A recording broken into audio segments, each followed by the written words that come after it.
नमस्कार, राधे राधे। किसान साथियों, इस बार जो गेहूं का स्टॉक सरकार के पास है, जो आंकड़े आ रहे हैं वो जो है पिछले 5 साल से सबसे उच्चतम स्तर में है।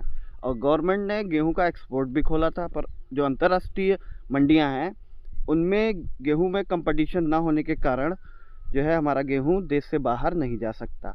और इस बार किसानों ने गेहूं का रकबा लगभग 1.25 लाख हेक्टेयर बढ़ाया हुआ है। तो इस बार गेहूं की बम्पर पैदावार भी होने वाली है, क्योंकि मौसम भी गेहूं के अनुकूल है, जिससे पैदावार ज़्यादा होगी और डिमांड और सप्लाई में एक डिफरेंस होगा।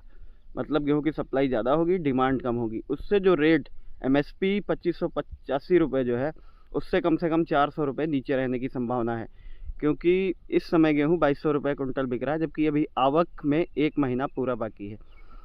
तो मेरे हिसाब से गेहूं 2000 के आसपास रहेगा और सरकार पर फिर दबाव बढ़ेगा कि एमएसपी पे गेहूं की खरीद हो। तो किसान गेहूं इसलिए ज़्यादा लगाता है कि उनकी एमएसपी पे खरीद हो जाएगी, पर सरकार भी दबाव में रहती है क्योंकि स्टॉक बहुत ज़्यादा है। और अगर गेहूं 2000 रुपये में बिका तो किसानों को नुकसान होगा, ये बिल्कुल फैक्ट है। और कमेंट करके ज़रूर बताइएगा कि जो बात मैंने इससे कही वो बिल्कुल सही है कि नहीं। जो धान की स्थिति हुई थी वही गेहूं की स्थिति होने वाली है।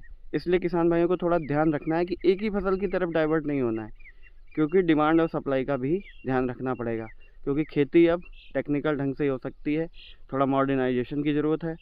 और ध्यान देने वाली बात है कि कब कौन सी फसल, समय, ये सब ध्यान रखना पड़ेगा। बात अच्छी लगी हो तो लाइक शेयर कमेंट जरूर करिएगा। धन्यवाद।